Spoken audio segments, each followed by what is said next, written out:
one family's nightmare. Was he the victim of foul play? Was he dead? Was he a runaway? We had no idea. And a case that frustrates authorities for years. Why wouldn't you just answer the question? So there was no reason for him to focus on you as a suspect. I think it was vindictive. Until a brand new investigator takes over. Peter Cirigliano came off with a whole different attitude than any of the rest of the investigators had. He wasn't cocky like the rest of them. And sheds new light on a very dark secret. They had this planned. This was going to happen one way or another. My name is Aphrodite Jones. As a true crime author, I take on controversial cases. I track down the story behind the story, and I won't stop until I get the truth. Missing persons cases are some of the hardest to solve and most devastating to families. Ask any parent whose child goes missing. It's the not knowing that will eat you up alive. I've come to the small town of Kerhonkson, New York, with that in mind, to profile a case that tore at the heart of a caring family and tested the limits of a young investigator. It's 2007. In Ellenville, New York, about 2 hours north of Manhattan, New York State Trooper Peter Cirigliano has just been promoted to investigator. Cirigliano is inheriting a mountain of cold cases, including the disappearance of 15-year-old Joey Martin. It's been almost 12 years since Joey vanished from nearby Kerhonkson, but this investigator's determined to cut through the clutter to get to the truth. Out of all the cold cases that came across your desk when you first were brought to this area, why Joey Martin? It was a big mystery to people. It never left people's radar. They always thought about the Joey Martin case. Investigator Cirigliano spends weeks immersing himself in the case before visiting Joey's mother, Kathleen, and his stepfather, Lance Lightstone. Cirigliano already knows he's walking into an emotional minefield. Peter Cirigliano. Time and again, the family says they've been disappointed by police. They brought in another investigator, and then another investigator, and then another investigator, about every 2 years. But they never came up with anything conclusive. This is a family that's experienced heartbreak and anger. But they've never given up hope Joey might still be alive. Somebody had to know something. I mean, Joe just didn't vanish into thin air. At this point, were you numb to the investigators? Yeah, Peter Cirigliano came off with a whole different attitude than any of the rest of the investigators had. He wasn't cocky like the rest of them. His first task?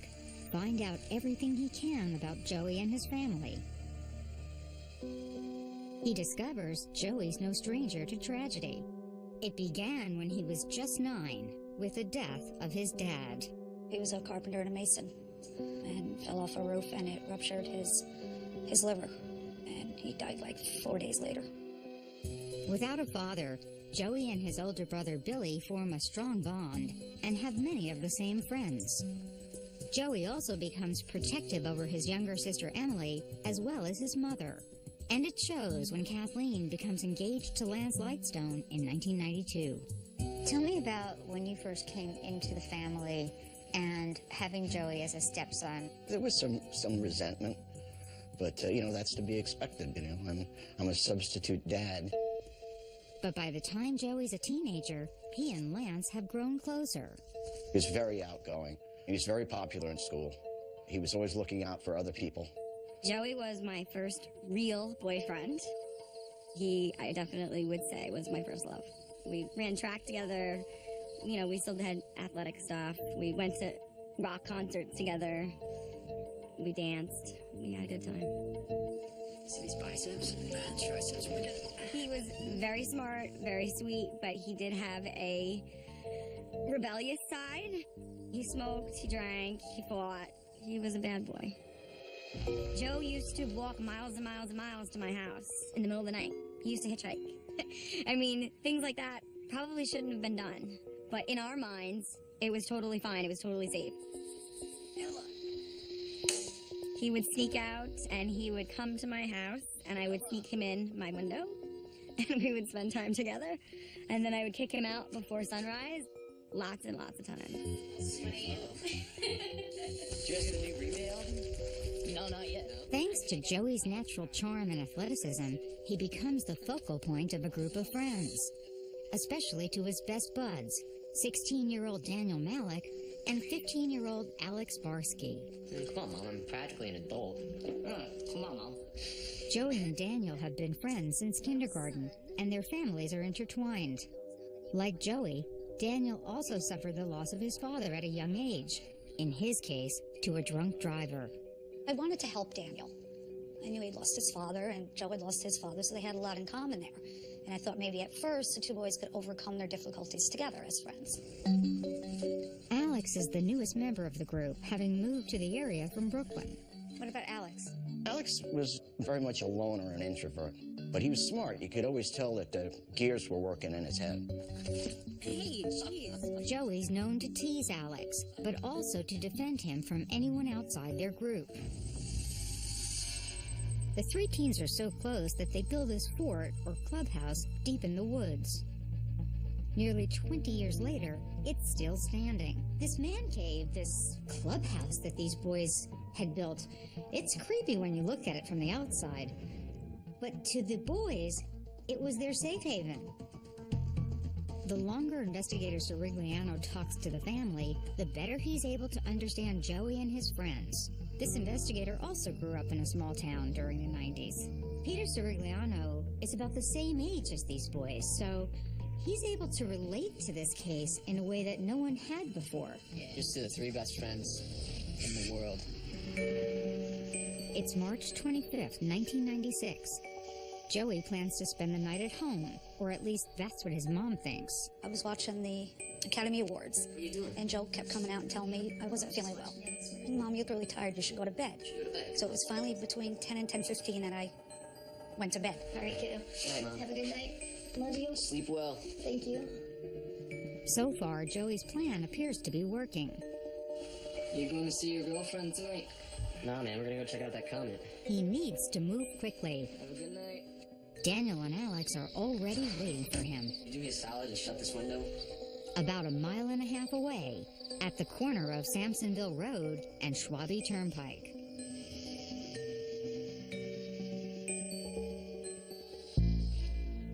The next morning, as Joey's brother Billy gets ready for school, he's surprised by what he doesn't see.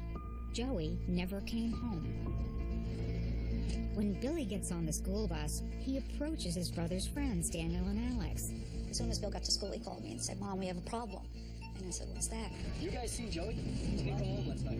No, he never showed up. We're outside, right? Yeah, he didn't show up last night. By now, it's probably 8:30 in the morning. And then we called the police. Was he the victim of foul play? Was he dead? Was he a runaway? We had no idea. So where did Joey go?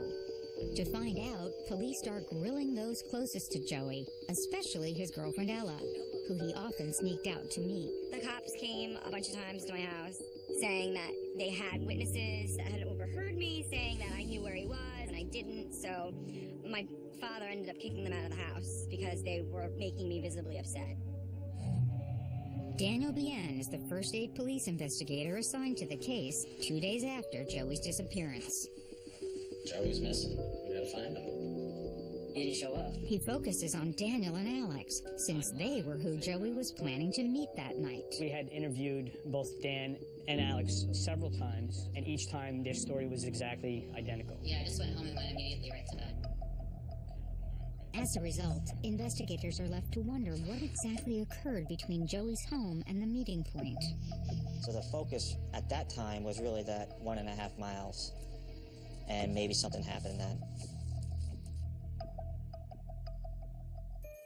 Joey's story receives plenty of news coverage, but doesn't lead to any breaks in the case. And as the days go by, Joey's family grows more and more desperate for an answer. Any answer. And they become disenchanted with police. We had to call them constantly. We went to the media because it was the only way we could get them, I felt, to do anything. Tension between the family and investigators gets progressively worse. Initially, we did not have a lot of cooperation from the family. You've asked enough questions. I want to know the answer. More often than not, they would call us up to complain about something. How come you're not doing this? How come you haven't found them yet? His stepdad, Lance Lightstone, was kind of argumentative. Don't you think I want to find them and put all this to rest? I don't know what you want to do except maybe collect a paycheck. We started asking him, when did you last see him? Where were you on this night? And he was very hesitant in giving us answers. Settle down a little bit and try to... In my police mind, maybe something's wrong here. Like my boy. 12 years later, does investigator Cirigliano share his predecessor's suspicion? Could Joey's stepfather have a secret he's never told police? Coming up. There was bad blood between Joey and his stepdad. I just want to do what I want to do. So we're thinking, well, maybe something happened. Can you understand how that would come off to the detective as you being suspect? Well, he didn't like me. I didn't like him. In New York's Catskill Mountains, a young investigator is trying to solve a cold case that has lingered for 12 years. The disappearance of 15-year-old Joey Martin. As investigator Peter Cirigliano meets with Joey's family, he's very aware they've clashed with police in the past, particularly Joey's stepfather, Lance Lightstone. Lance decided to just put up his wall and just be confrontational rather than cooperative. We talked to Mom, we talked to the brother again, saying, yeah, there was bad blood between Joey and his stepdad. You're not my dad, Lance. So we're thinking, well, maybe something happened. Sometimes I would call the house to talk to the mom. No. And Lance would be like, well, what do you want? I said, well, I want to talk to Kathleen. Well, what do you want to talk to her about? I don't think she's available right now, all right? I think you've talked to her quite enough. He said that you were controlling and you wouldn't let him get on the phone with Kathy and you were... Well, I was trying to protect Kathy Why? because of the emotional pain of not knowing what happened to your kid. I was trying to take the pressure off Kathy. But can you understand how that would come off to the detective as you being suspect? Well, he didn't like me. I didn't like him. Don't call here again until you've got something to tell me, and it better be good. It's not personal. You know, we've interviewed thousands and thousands of people, and all of them think, you know, oh, the cops are being mean to me. Why are they asking me all these questions? But we ask everybody those same type of questions, and that's how we do our investigations. I think initially, early on, they had to really corroborate Lance's story. And soon, investigator Bien has his answers. Phone records prove Lance was in Manhattan at the time Joey went missing. Still, the family is left embittered by the experience. I just knew that Lance would never do anything like that. He got with me and I had 4 children. And it was great to them, great to me. I really didn't have any suspects. That was the police's job. And I felt they weren't doing an adequate job. But they keep pushing forward. There's only one goal: find Joey. Among those attending vigils organized by the family is Alex Barsky, who appears deeply affected by the mysterious disappearance of one of his best friends. He walked with us, and he hugged me and told me it was going to be okay. Joe would be home soon. Daniel Malak, Joey's other best friend, remains close to the family, a family that grows more desperate for an answer. Any answer, every day.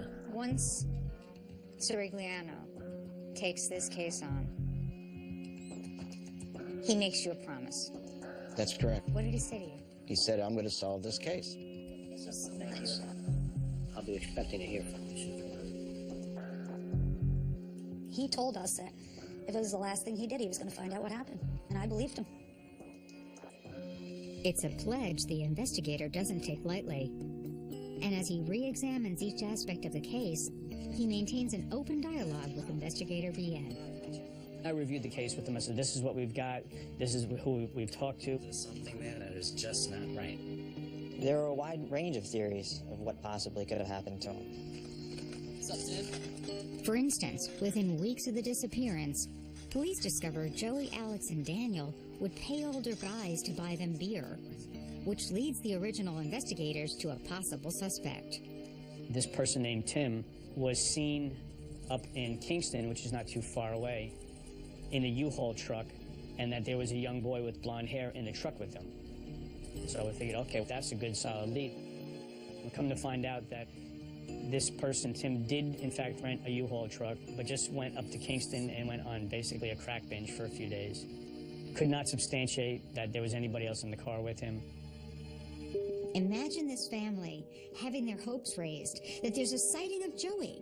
Someone's seen him, he's alive. Only to find out that the whole thing was bogus. Then, 3 months after Joey disappears, another theory gives his family a possible answer. Investigators believe Joey may have been the victim of a hit and run. We did find some pieces of a headlight in the road that appeared to have some blood on it. At that moment, you had hope that what? That Joey had been hit by a car? That... Well, it might lead to what had happened to him. You know, if he was hit by a car, could they identify the car? Could they identify the person who was driving the car? You know, it would have been a lead. Something, anything. We had nothing. I had it sent up to the lab. It turned out to be like raccoon blood. That was a dead lead. In 2007, as investigator Cirigliano continues looking into the case, he re-examines a theory suggesting that Joey himself might be responsible for whatever happened to him. Joey was basically a good kid who got into some bad things. We went up to the other school district where apparently he had enemies, and we're interviewing some of the kids, you know, over there. Some rumors that there were people looking for him because he had sold them some bad dope or something, and that they tied him up to a tree in the woods and left him for dead. But the rumor is quickly disproven. We really didn't have anything to indicate that he had been killed. As the years pass, Joey's family continues their campaign to keep Joey's memory alive, organizing events on his birthday and on the anniversary of his disappearance. The lesson we need to learn from this family is never give up. Like his family, Joey's former girlfriend Ella never loses hope either. I used to drive around with his missing poster in my car for years. So the case stays open. Anytime we have a missing person case, it stays open indefinitely.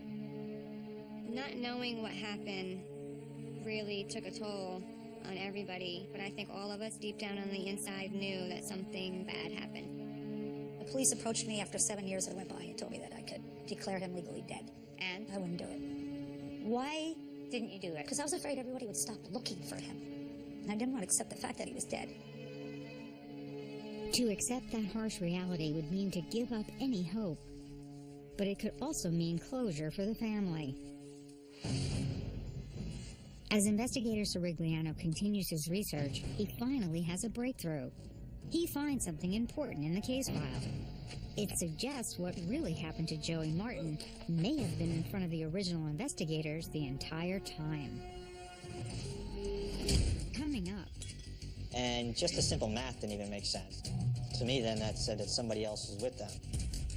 He said, I have nothing to hide, and was adamant that I had nothing to do with Joey.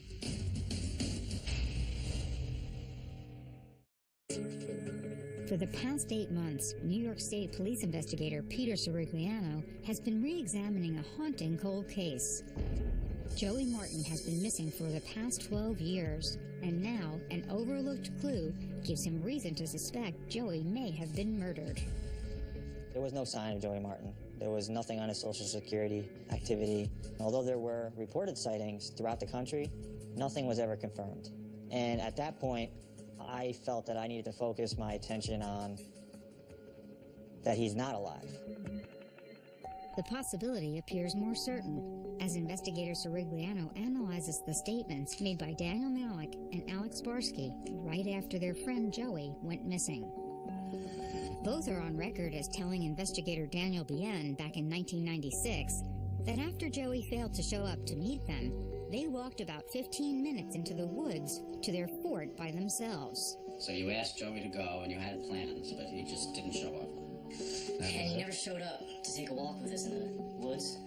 Daniel Malak's statement was very brief, and one of the things that he mentioned was that we were all on foot. We were all on foot. We were all on foot. We were all on foot.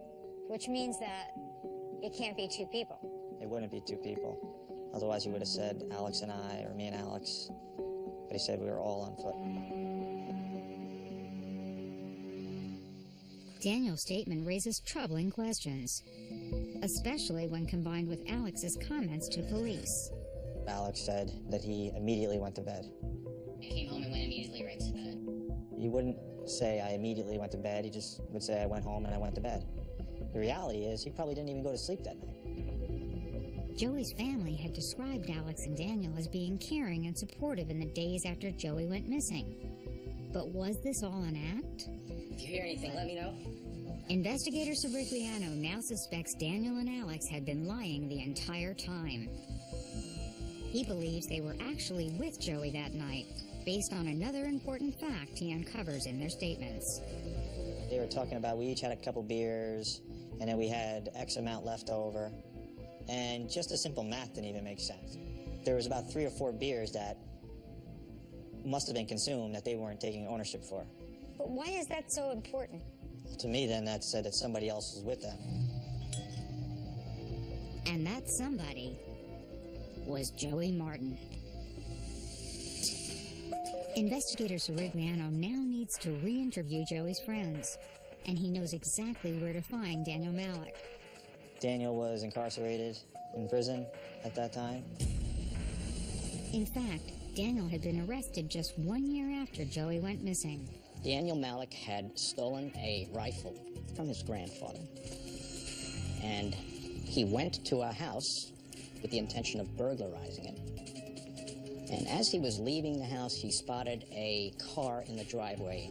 In the process of stealing the car, the owner of the house, George Allison, stepped outside and confronted him. Get in my car, you punk!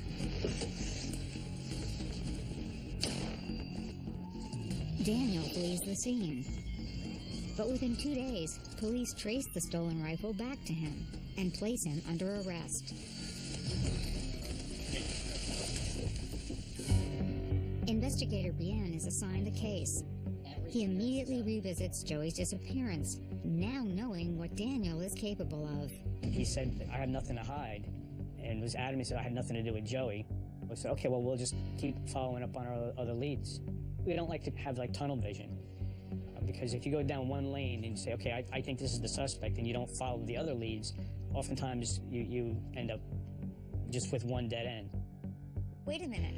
Malak murdered George Allison here in the area months after Joey's disappearance. Well, we knew Daniel was troubled, and we suspected that perhaps the trauma of Joe's disappearance had affected him in a negative way. I see, so you actually thought that he was suffering from having lost his best friend. That was my take on it. The idea that Joey's parents actually felt sorry for Daniel says so much about this family and their innocence and vulnerability. Knowing that Daniel is serving 20 years to life after pleading guilty to second-degree murder, investigator Cirigliano decides to speak to Alex Barsky first and ask him about what really happened on March 25th, 1996. He knows Alex moved back to Brooklyn after Joey went missing, and like Daniel, has had some problems with the law. He was currently on probation. He was a drug dealer, wasn't he? A pot dealer? Yeah, he was caught with a large amount of drugs. We went down to Brooklyn. We met him at his probation office. Alex Barsky? Yeah? I asked him if he would come up for an interview. Sure. I said, you walk around like you have the weight of the world on your shoulders. And what did he say? He didn't deny it. Right this way. What were your expectations when you first were sitting down with Alex Barsky? I didn't know what he was going to say. We sit him down at the table. I take a photo of Joey Martin, and I slide it across the table. And he pauses, looks at the photo, and you see a gulp in his throat. And He gulped? Yeah, maybe about a 10-second pause as he's looking at the photo. Joey Martin, he's still missing, right? No. He's dead. It's a bluff. The investigator still has no idea what actually happened to Joey. But as Alex appears to wrestle with his conscience, Cirigliano just might be on the verge of discovering the truth. A truth that's been hidden for 12 long years. Coming up, I said, what happened? What happened to him? And his first response was, he got hit with a piece of steel. hit by a piece of steel? What?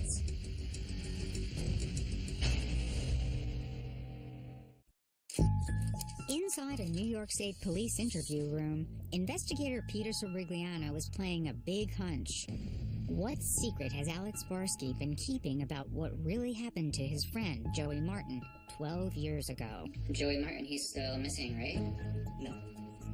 He's dead. You knew he hadn't been declared dead, right? Correct. So that was a little bit of fancy police detective work that you're allowed to do, right? I just wanted to see what his reaction was going to be off of me saying it. And at that point, it kind of set the tone that he thought we had something. I think that had an impact. I also want you to know the next person I'll be interviewing is Daniel Malak. If Dan spoke before he got the chance to speak, then he always had to be concerned about that. Then the investigator seemingly gives Alex a way out. I mentioned to him, hey, you take this polygraph and you pass it, you're never going to hear from us again. He thought he could pass the polygraph. If he could pass it, he'll be clear. Alex could have kept his mouth shut. He could have walked away at any time, and this case would have gone nowhere. But Alex doesn't pass. In fact, he fails the polygraph miserably. What happened, Alex? He's now been at the police barracks for close to 12 hours, and it finally seems like he has something he needs to unburden. Every time we felt that he was on the tip of his tongue to saying what happened that night, he would stop and say, I need to use the bathroom. And you had pizza there for him, which he didn't eat. What did that say to you? He was nervous. What if you can't find the body? What did you think about that? I told him, I said, that would be deflating. I said, because the whole point here is that the family can get disclosure. And if they don't have a body to bury, how are they ever going to get disclosure? It's been a long time, Alex. I said, what happened? And his first response was, he got hit with a piece of steel. Hit by a piece of steel? What? I said, well, what does that mean? Was it a car? What do you mean a piece of steel? And then he started to go into what actually happened. They were friends, at least Joseph Martin thought so.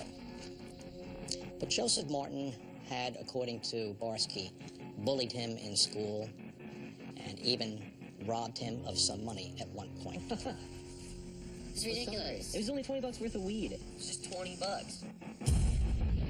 They meet at the intersection of Schwabi Turnpike and Sansonville Road. Thought you'd never show up. They walk up a trail to the location, and they're all hanging out. They each had a couple beers, and while Joey was kneeling, at some point, Dan came over, grabbed the pipe, and came behind Joe and hit him over the head.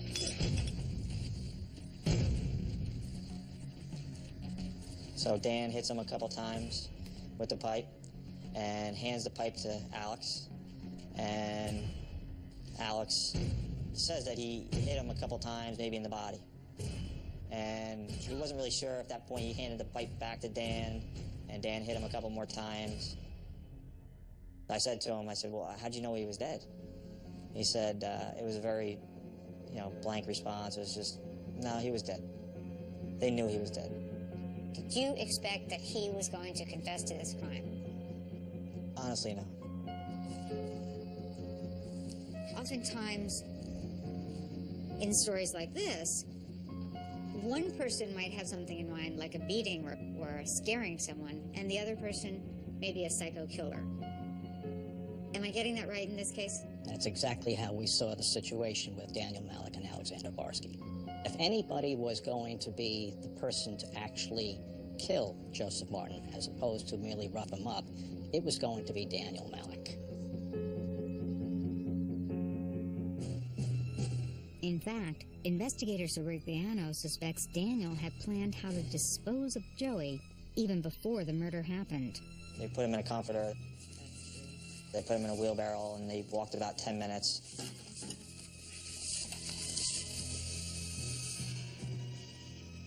The morning after his confession, Alex takes the investigator back to the crime scene. He's leading us, and you could tell he hadn't been there in a while because there's new foliage, and he's trying to gather his bearings. And we come up to an old, dilapidated fort, and it was still standing. Alex has brought the investigator 12 years back in time. You had He-Man figures. There's some spray painting on the exterior of the fort. G.I. Joe figures with their heads cut off, nailed to a tree. Just a very weird setup. Like a horror movie. It was eerie. It was eerie. Now what? So then I said to him, can you take us to where you guys placed the body? The two march further through the woods to the crevice where Alex says Daniel wheeled Joey's body and walled it in with rocks. We looked to the left and we saw some old fabric. It's a remnant of the comforter used to wrap Joey's body. And at that point in time, he actually sat down on a rock and almost said a prayer to himself. What was he praying for? Praying for himself? That he wouldn't have to spend time in prison? Coming up. He then placed all of those bones in the trunk of the cab and took it all the way back to Brooklyn. He takes a black car service to get rid of a body? Not even someone in the mafia would come up with something like that.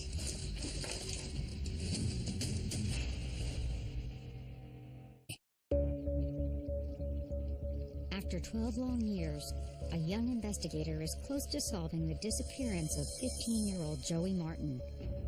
But his frustrating case is about to take another unexpected turn. If he hadn't taken you to that location, would this case have been able to go into trial? Probably not. Why?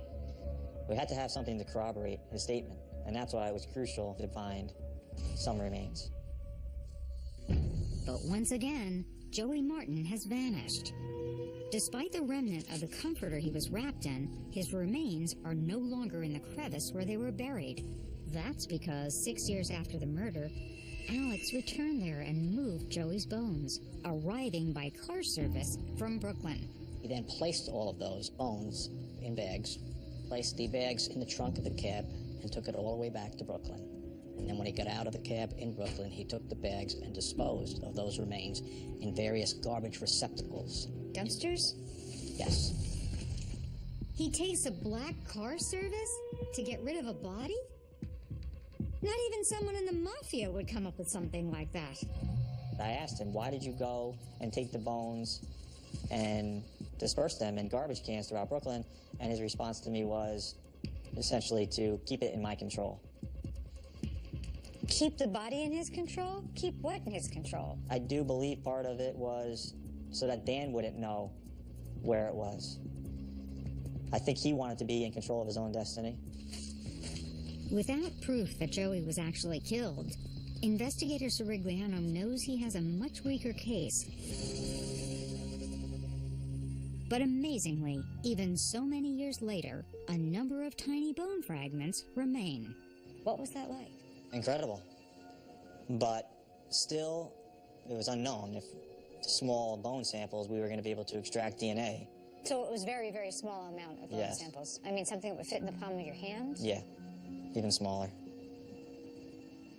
That's all that's left of Joey. Right. So what happened when you did get that DNA match? You know, there was a sense of relief. It matched Alex's story.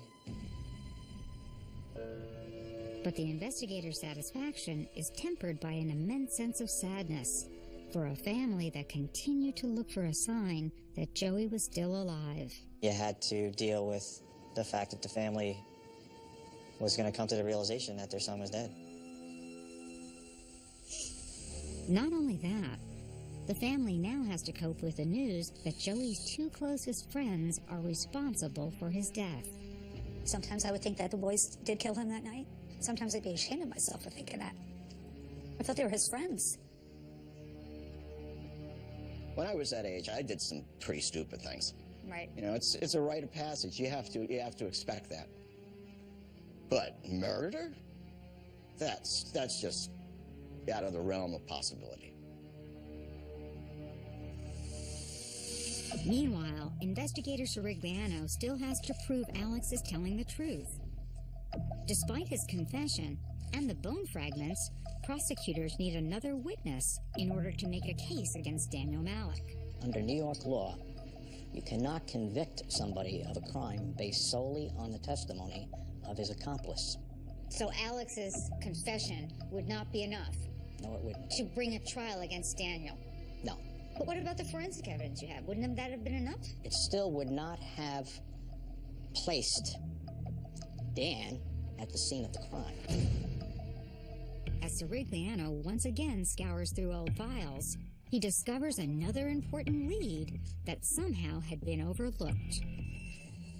While in jail in 1997, awaiting trial for murdering George Allison, Daniel Malak allegedly confessed to a fellow inmate named Christopher Kane. Christopher Kane noticed that Daniel would save newspaper articles about the disappearance of Joey Martin, place them in a manila envelope, and then hide that envelope underneath the pillow in his jail cell. Daniel also allegedly spoke to Kane about both the murder and burying the body on his family's property. They would dig up my backyard to find out the truth about me. Talk about a huge piece of evidence. As far as we're concerned, the conversations he had with Christopher Kane were tantamount to a full confession. Yeah, hi, I'm calling about the missing boy, Joseph Martin. It's 2002. Kane's been out of jail for 5 years when he sees a missing persons poster and connects the dots back to Daniel Malak. Okay. Unfortunately, Kane is a difficult man to find. And after discovering this important clue, it takes the investigator a year and a half to track him down. But he does in 2009. My name's Investigator Cirigliano. I wanted to talk to you about Daniel Malak. Oh yeah, I was wondering what happened with that.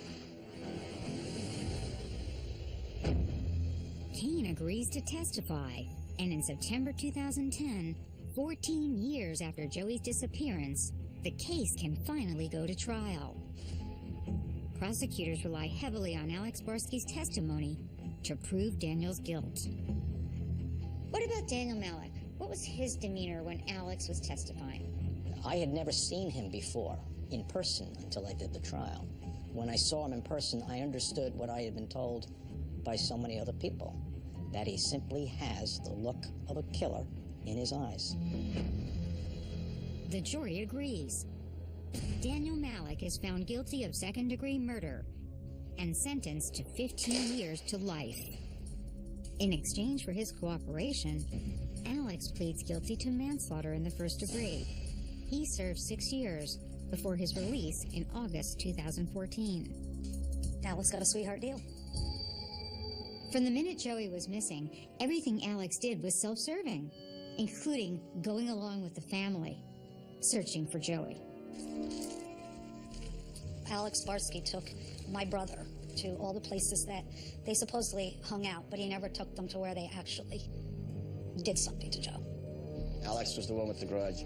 He's the reason that Joe was killed.